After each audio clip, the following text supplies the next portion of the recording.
ഇന്ന് മുതലേ ഞാനൊരു പെൺകുഞ്ഞിൻ്റെ അച്ഛനാണ്. ഇന്നലെ എനിക്കും പാത്തുമ്മാക്കും ഇവിടെ UK ഹോസ്പിറ്റലിൽ വെച്ച് ഒരു പെൺകുഞ്ഞുണ്ടായി. ഇപ്പം അമ്മയും കൊച്ചും ഒക്കെ സുഖമായിട്ടിരിക്കണം, എല്ലാം ഓക്കെയാണ്. അപ്പോൾ ഇന്നലെ ഒരു 5-5.5 മണിക്കൂർ ലേബർ ഇവിടെ UK ഹോസ്പിറ്റലായതുകൊണ്ട് തന്നെ നമുക്ക് കയറി നമ്മുടെ ഈ പ്രസവ സമയത്ത് എല്ലാ കാര്യങ്ങൾക്കും പങ്കെടുക്കാൻ നമുക്ക് പറ്റും.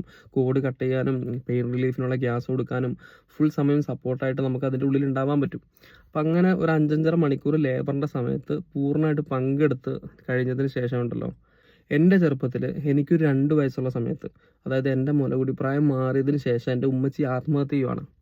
അപ്പോൾ അതിനുശേഷം എൻ്റെ ഇക്കമാരുടെ സ്വന്തക്കാരുടെയൊക്കെ കൂടെ ഉമ്മാടെയും വാപ്പാടെയൊക്കെ കബറിങ്ങ പോകുമ്പോൾ എന്ന് വെച്ച് കഴിഞ്ഞാൽ എൻ്റെ മനസ്സിൽ ആത്മാർത്ഥമായിട്ടൊരു പ്രാർത്ഥന ഉമ്മാക്ക് വേണ്ടി വരില്ല, ഒരുപാട് കാലത്തേക്ക് വരില്ലായിരുന്നു.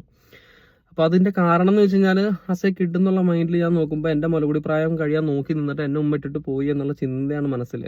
പക്ഷേ ഉണ്ടല്ലോ, ഇന്നലെ ഒരു പ്രസവം നേരിട്ട് ഹാൻഡിൽ ചെയ്തതിന് ശേഷം, അല്ലെങ്കിൽ അത് ഞാൻ അറിഞ്ഞതിന് ശേഷം, അതെന്താണ് ഒരു പ്രസവം അല്ലെങ്കിൽ അതിൻ്റെ ഒരു വേദന, അതിൻ്റെ ആ വേവ് വരുന്ന സമയത്തുള്ള സാഹചര്യങ്ങളൊക്കെ അറിഞ്ഞതിന് ശേഷം ഉണ്ടല്ലോ, ശരിക്കും എന്നെ പ്രസവിച്ചതിന് ശേഷം എനിക്ക് കിട്ടിയ 2 കൊല്ലം ഉണ്ടല്ലോ മുലകുടി പ്രായം കഴിയണ വരെയുള്ള സമയം, അത് ശരിക്കും ഒരു ബോണസാണ്. അത്രയുണ്ട് ഒരു പ്രസവം എന്നൊക്കെ ചോദിച്ചു കഴിഞ്ഞാൽ. ഇതിൻ്റെ ഒരു എഫക്റ്റ് അല്ലെങ്കിൽ ഒരു പ്രസവം എന്താണ്, അല്ലെങ്കിൽ പ്രസവം നമ്മളിങ്ങനെ ഒരുപാട് കേൾക്കാറുണ്ട്, ഞാൻ കേട്ടിട്ടില്ല. 9 മാസം ചുമന്ന് പെറ്റു എന്നൊക്കെ പറയുന്ന സാധനം ഉണ്ടല്ലോ, അതിനൊക്കെ അതിൻ്റേതായ ഒരു എഫക്റ്റ് ഉണ്ടാവി. പക്ഷെ ഓരോ അനുഭവം ഓരോ തിരിച്ചറിവാന്ന് പറയും പോലെ ഒരു 1.5 അനുഭവം തന്നെയാണ് പ്രസവം എന്നുള്ളത്.